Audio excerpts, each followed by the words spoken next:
طرح سے مکالمہ کہہ لیں یا مناظرہ کہہ لیں، ڈسکشن کہہ لیں، کہ اس میں یہ ہوا، یعنی امام ابو حنیفہ رحمہ اللہ اور امام اوزاعی رحمہ اللہ ان دونوں کی گفتگو ہوئی کس مسئلے پہ؟ نماز میں رفع الیدین کے مسئلے پہ ان دونوں ائمہ کی گفتگو ہوئی۔ دونوں ائمہ نے اپنی اپنی دلیلیں پیش کی۔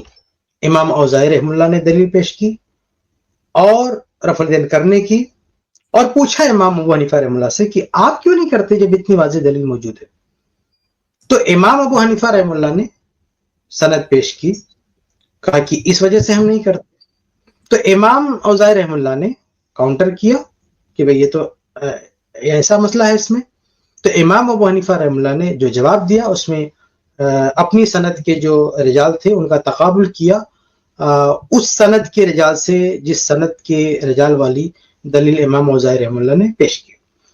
یہ ایک کیا ہے؟ مکالمہ ہے۔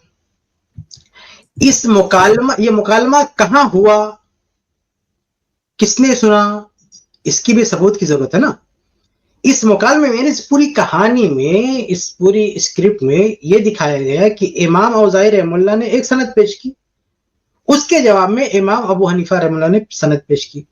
پھر کہا جاتا ہے کہ امام ابو حنیفہ رحمہ اللہ کی جو پیش کردہ سند ہے وہ امام اوزاعی رحمہ اللہ کی پیش کردہ سند سے بہتر ہے۔ سوال یہ پیدا ہوتا ہے نا، اصل سوال کیا ہے، یہ پورا ڈسکشن ہوا کہاں، اس کو رپورٹ کس نے کیا؟ تو آپ یہ جان کر حیران ہوں گے کہ امام ابو حنیفہ رحمہ اللہ، امام اوزاعی رحمہ اللہ کے بیچ میں مکالمہ ہوتا ہے اور امام ابو حنیفہ رحمہ اللہ کا کوئی ایک شاگرد اس کی رپورٹ نہیں کرتا۔ ہم پوری دنیا حنفیت سے اپیل کرتے ہیں کہ جو لوگ بھی اس واقعی کو بیان کرتے ہیں کہ امام ابو حنیفہ رحمہ اللہ، امام اوزاعی رحمہ اللہ کے بیچ میں مکالمہ ہوا، ہم ان سے گزارش کرتے ہیں کہ کسی ایک امام ابو حنیفہ رحمہ اللہ کے کسی ایک شاگرد سے اس کو روایت کر کے بتائیں۔ کیا کسی بھائی اتنا بڑا مکالمہ ہوا، کسی نے اس کا ذکر کیا ان کے شاگردوں میں؟ کم سے کم امام محمد رحمہ اللہ کو تو ذکر کرنا چاہیے۔ وہ امام شافعی رحمہ اللہ وغیرہ سے تکرار کیا کرتے تھے اپنے امام کی فضیلت میں، انہوں نے بھی کبھی ذکر نہیں کیا کہ ایسا کوئی مناظرہ ہوا، ایسا کوئی واقعہ ہوا۔ تو یہ ایک واقعے کے اندر کی سند ہے اور یہ محتاج ہے، یعنی یہ پورا واقعہ ثبوت کا محتاج ہے۔ صرف واقعہ سنا دینا کافی نہیں ہے۔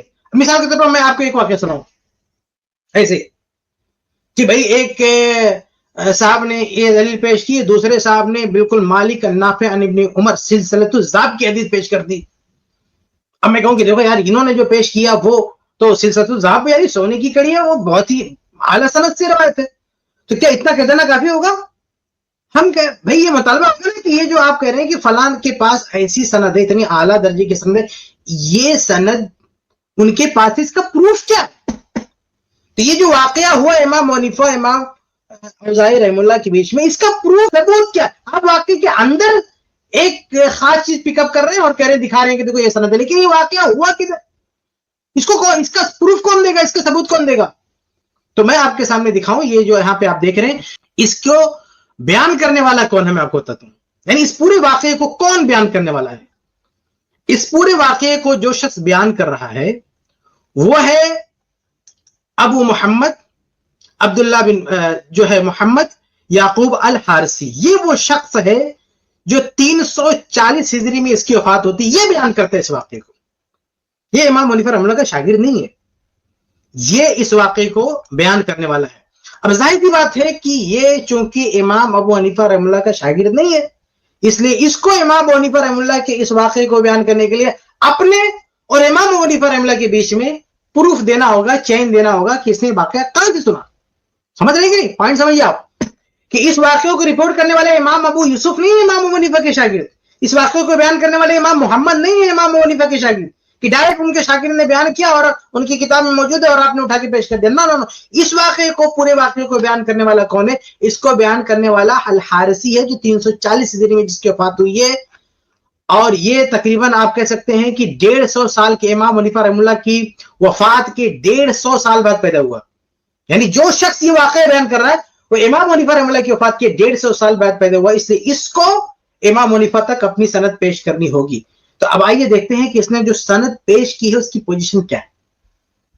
یعنی اس واقعے، یہ واقعہ پورا جس سند سے آ رہا ہے، جو اس کو بیان کر رہا ہے، ابو حنیفہ رحمہ اللہ کے دور کا نہیں ہے، کہ اس نے بیان کر دیا اور آپ نے ایسا لگ رہا ہے کہ کوئی مکالمہ ہو رہا تھا, آدمی بیٹھا ہوا تھا, سننا تھا, دیکھ رہا تھا, اس نے بیان کہا. ایسا نہیں ہے میرے بھائی, ایسا ہوتا تو مسئلہ کا بندہ.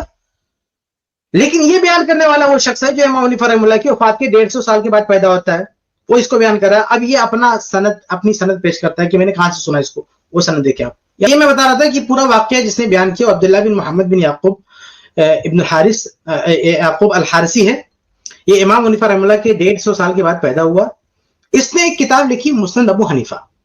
تو مسند ابو حنیفہ امام حنیفہ رحمہ اللہ کی اپنی لکھی ہوئی کتاب نہیں ہے, اس نے کتاب لکھی. اور یہ شخص جو اس واقعے کو بیان کر رہا ہے یہ جھوٹا شخص تھا. اس کا اسٹیٹس کیا ہے؟ یہ جھوٹا شخص ہے. یہ پورے واقعے کو جو بیان کرنے والا کذاب ہے, جھوٹا ہے, خود بیان کرنے والا کذاب ہے. یہ الحارثی ہے جو اس کو بیان کر رہا ہے, وہ کذاب ہے. کیوں ہم یہ کہہ رہے ہیں کہ یہ جھوٹا ہے؟ دیکھیے اس پر محدثین نے بہت ساری جرح کر رکھی ہے, لیکن امام ابن الجوزی رحمہ اللہ فرماتے ہیں الزوخر المترکین میں, کہتے ہیں جلد 2 صفحہ 141 پہ, کہتے ہیں کہ عبداللہ بن محمد بن یعقوب, یہ عبداللہ بن محمد بن یعقوب جو اس پورے واقعے کو بیان کر رہا ہے, کان یتہم بوضع الحدیث, یہ حدیث گڑنے میں متہم تھا. اس پر الزام کیا ہے کہ یہ حدیث گڑتا تھا, نبی پہ جھوٹ بولتا تھا. نبی کے تعلق سے جو حدیث گڑتا ہو, یہ اس طرح کی قصے بنانا اس کے لیے کون سی بڑی بات ہے. اور امام ذہبی رحمہ اللہ نے المغنی فی الضعفاء صفحہ 36 پہ لکھا ہے کہ یہ یتہم بالوضع, یہ وضع حدیث کے ساتھ جو ہے یہ متہم ہے.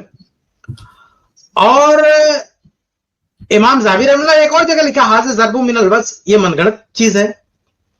تو یہ اس شخص کا حال ہے جو اس واقعے کو رپورٹ کر رہا ہے, جو اصل حوالہ ہے, یعنی اصل جو بندہ بیان کرنے والا ہے, یہ اس کی کنڈیشن ہے. ہم آگے بڑھتے ہیں. اس کے اوپر کا حوالہ کیا؟ یہ تو وہ شخص ہے جو ایک کتاب لکھا, اس کا میں نے بتا دیا کہ وہ خود جھوٹا ہے. اب یہ جو سند پیش کر رہا ہے آگے, وہ کیا کہہ رہا ہے؟ وہ کہہ رہا ہے حدثنا محمد بن ابراہیم بن زیاد الرازی.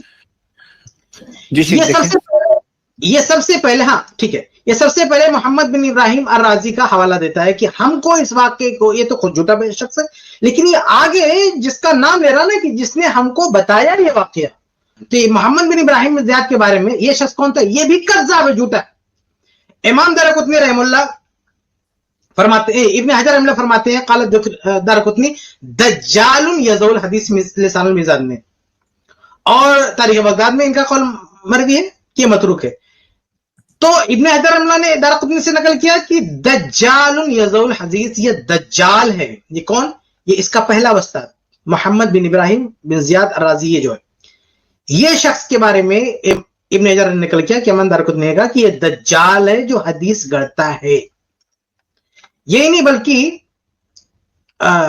خطیب بغدادی رحمہ اللہ نے اس کی ایک روایت ذکر کر کے کہا کہ اوراہ مما صنعت یدا, تو مجھے لگتا ہے کہ اس کے ہاتھوں نے اس کو بنایا ہے. تو یہ بھی جھوٹا, یعنی اصل کتاب کا مصنف جھوٹا جو واقعہ بیان کر رہا ہے, وہ اس کا سورس جس کے حوالے سے کر رہا ہے وہ بھی جھوٹا, کو بھی کذاب.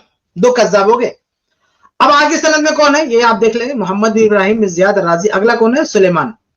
اگلا راوی ہے جو ہے سلیمان. یہ کون ہے؟ سلیمان بن داؤد اشاسکونی.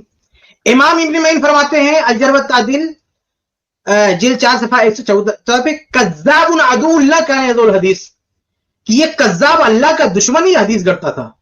اب دیکھیں مسلسل بھی کذابین, یہ پورا یعنی ہر بندہ جھوٹا ہے. اس کی سند میں موجود ہر بندہ جھوٹا. حارثی جھوٹا, اس کا وزاد جھوٹا, اس کے وستاد کا وستاد بھی جھوٹا. یہ امام ابن معین رحمہ اللہ کہہ رہے ہیں کہ کذاب عدو اللہ, اللہ کا دشمن ہے, یہ حدیث گڑتا تھا. تو یہ اس کی پوری سند ہے. پھر آگے سمیت سفیان ابن عیینہ, یہ پھر ان کے حوالے سے یہ پورا واقعہ نقل ہوا, یہ پورا آگے کا واقعہ ہے. لیکن اس کے شروع میں جو اصل شخص جو اس واقعے کو بیان کر رہا ہے وہ شخص جھوٹا ہے. وہ اپنے اوپر جس کا نام پیش کر رہا ہے وہ بھی کذاب ہے, اس کے اوپر جو نام آ رہا ہے کذاب. یہ شروع میں 3 کذاب ہے جو واقعہ کا ثابت ہوا.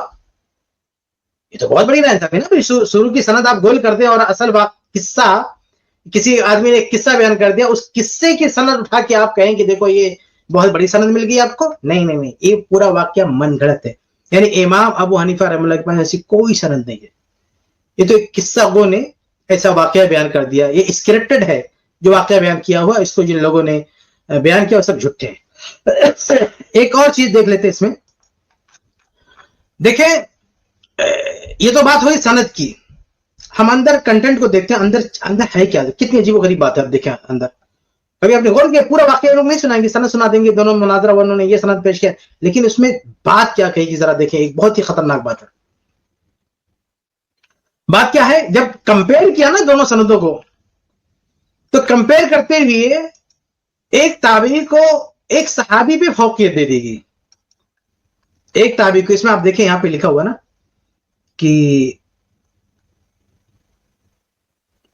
وَأَلْقَمَ لَيْسَ بِدُونِ ابن عمر فی الفقہ, کہ القمہ فقہ میں ابن عمر رضی اللہ تعالی عنہ سے کم نہیں ہے. وَإِنْ كَانَتْ لِابْنِ عمر صحبہ, گرچہ ابن عمر صحابی ہے. استغفر اللہ, لا حول ولا قوة الا باللہ. اس طرح سے آپ کی سند مضبوط ہے. یعنی اس میں جو کلیم کیا امام حنیفہ رحمہ اللہ نے کہ ہماری سند بہت مضبوط ہے, وہ کیا کہہ رہے ہیں کہ القمہ ابن عمر سے زیادہ فقیہ ہے. یہ کون سا ہے, یہ کون سا دعویٰ ہے؟ اس میں رونے کی بات ہے کہ جو خوشی منانے کی بات ہے؟ اس میں رونے کی بات ہے کہ القمہ کا تقابل ہو رہا ہے ابن عمر سے, کہ ابن عمر سے یہ زیادہ جو ہے فقیہ ہے. تو اتنی رانگ بات امام حنیفہ رحمہ اللہ کی طرف منسوب ہے, اور اسے آپ جو ہے مناظرے کا حصہ بنا کے اس کو آپ شان سے بیان کر رہے ہیں. اور یہ پوری جو کہانی ہے اس اسکرپٹ میں جو پوری بات ہے اسے آپ نہیں دیکھ رہے کہ کیسی کیسی کہانیاں لوگوں نے بنا دی. تو بہرحال یہ جو ہے, یہ جو اس طرح کی کہانی بنانے کے بعد آگے کا فسکت الاوزاعی, اوزاعی چپ ہوں گے. القمہ کو ابن مسعود سے ابن عمر رضی اللہ عنہ سے افضل بتائیں گے اور چپ رہیں گے نا, یہ جھوٹی کہانی. تو بہرحال خلاصہ یہ اس کی جو ہے حقیقت ہے کہ جھوٹا مناظرہ ہے, یعنی اسکرپٹڈ ہے, بنایا ہوا ہے. ایسا کوئی واقعہ نہیں پیش آیا اور یہ سند پیش کی جاتی ہے. ایسا نہیں کتاب کے اندر ہے, اس واقعے سے پک اپ کر کے سند پیش کی جاتی ہے جو واقعہ جھوٹا ہے. یہ مناظرہ فیبریکیٹڈ ہے, اس کو جھوٹوں نے بیان کیا ہے. اب آخر میں ایک سچا مناظرہ آپ کے سامنے پیش کر کے بات ختم کرتے ہیں. یہ تو جھوٹا ہے نا, جھوٹے کے مقابل میں سچا مناظرہ جو بالکل صحیح سند سے ثابت ہے. امام بہقی رحمہ اللہ کی کتاب ہے سنن الکبریٰ, بالکل صحیح سند سے انہوں نے یہ روایت نقل کی. انہوں نے آگے جتنے اپنے استاد اور کے آگے جتنے رجال کا ذکر کیا سب کے سب ثقہ ہیں. اس میں اس کا میں خلاصہ پیش کرتا ہوں, پورا مکمل جو ہے واقعہ نہیں. اس میں خلاصہ یہ ہے کہ کہتے ہیں کہ وقی بیان کرتے ہیں کہ صلیت فی مسجد الکوفہ فاذا ابو حنیفہ قائم یصلی, کہ میں نے کوفہ کی مسجد میں نماز پڑھی تو ابو حنیفہ رحمہ اللہ بھی نماز پڑھ رہے تھے. وابن المبارک الی جنبی, اور ابن المبارک رحمہ اللہ ان کے پیچھے یصلی نماز پڑھ رہے تھے. ٹھیک ہے, امام حنیفہ رحمہ اللہ نماز پڑھ رہے ہیں, اور بغل میں کون ہے, عبداللہ بن مبارک رحمہ اللہ جو بہت بڑے امام اور محدث ہیں, ساتھ میں نماز پڑھ رہے ہیں. ہوا کیا دیکھیں آپ, سچا واقعہ ہے, اس کو کوئی ضعیف ثابت نہیں کر سکتا. ہوا یہ کہ فقال ابو حنیفہ لعبداللہ, تو امام ابو حنیفہ رحمہ اللہ نے کہا, کیا کہا, امام حنیفہ رحمہ اللہ نے کہا کہ یا ابا عبد الرحمن رأیتک تکثر رفع الیدین اردت ان تطیر, کہا کہ اے ابو عبد الرحمن یعنی اے ابن مبارک, میں دیکھ رہا ہوں کہ آپ بار بار رفع الیدین کر رہے ہیں, تو کیا اڑنا چاہتے تھے آپ, کیا نماز میں اڑنے کا ارادہ تھا؟ قال ابو لہو عبداللہ, تو عبداللہ بن مبارک رحمہ اللہ نے جواب دیا یا ابا حنیفہ قد رأیتک ترفع یدیک حین افتتحت الصلاۃ فاردت ان تطیر, کہا کہ اے امام صاحب میں نے آپ کو دیکھا کہ آپ جب نماز شروع کر رہے تھے تو اس ٹائم پہ بھی آپ نے بھی رفع الیدین کیا, تو کیا آپ فرسٹ ٹائم اڑنا چاہتے تھے؟ کہا اس ٹائم جو ہے آپ اڑنے کی کوشش کی. فسکت ابو حنیفہ, فسکت ابو حنیفہ, تو ابو حنیفہ رحمہ اللہ خاموش ہو گئے. جھوٹے قصے میں کیا فسکت الاوزاعی, جھوٹی بات. یہ جب فسکت ابو حنیفہ, ابن مبارک نے ابو حنیفہ رحمہ اللہ کو خاموش کر دیا, یہ سچا واقعہ. اسے بیان کرو نا, اس طرح کے جو مکالمے ہوئے جو سچے واقعات ہیں اسے آپ بیان کرو. یہ جھوٹا واقعہ, جھوٹا مناظرہ آپ بیان کرتے ہیں جو بے سر پیر کا ہے, اس کی کوئی حقیقت نہیں. تو خلاصہ یہ ہے کہ یہ جو پورا واقعہ ہے جس کے اندر ایک سند ڈال دی گئی ہے ڈیزائن کر کے کہ ایسا ایسا ہے, یہ پورے واقعے کو بیان کرنے والا حارثی ایک کذاب ہے, اس کا جو استاد محمد بن ابراہیم وہ بھی کذاب ہے, اس کا جو استاد سلیمان وہ بھی کذاب ہے. تین کذاب کے ذریعے پورا واقعہ آ رہا ہے, اس لیے جھوٹی سند ہے, جھوٹا واقعہ, اس کی کوئی حقیقت نہیں. جی جزاک اللہ خیر شیخ کفایت اللہ ثنابلی حفظہ اللہ. شیخ کفایت اللہ سنابلی حفظ اللہ آپ لوگوں کو ایک مناظرہ کہہ لیجیے یا مکالمہ کہہ لیجیے جو امام ابو حنیفہ رحمہ اللہ اور امام الاوزاعی رحمہ اللہ کے درمیان ہوا، اس کو پیش کیا جاتا ہے۔ تو شیخ کفایت اللہ سنابلی آپ لوگوں کو سمجھا رہے تھے کہ اس مناظرے مکالمے کی کوئی اسنادی حیثیت ثابت نہیں ہے، اور یہ مناظرہ جو ہے یہ سندی اعتبار سے ثابت نہیں ہے۔ جزاک اللہ خیر۔ شیخ کفایت اللہ سنابلی حفظہ اللہ، جزاک اللہ خیر۔ i+ TV۔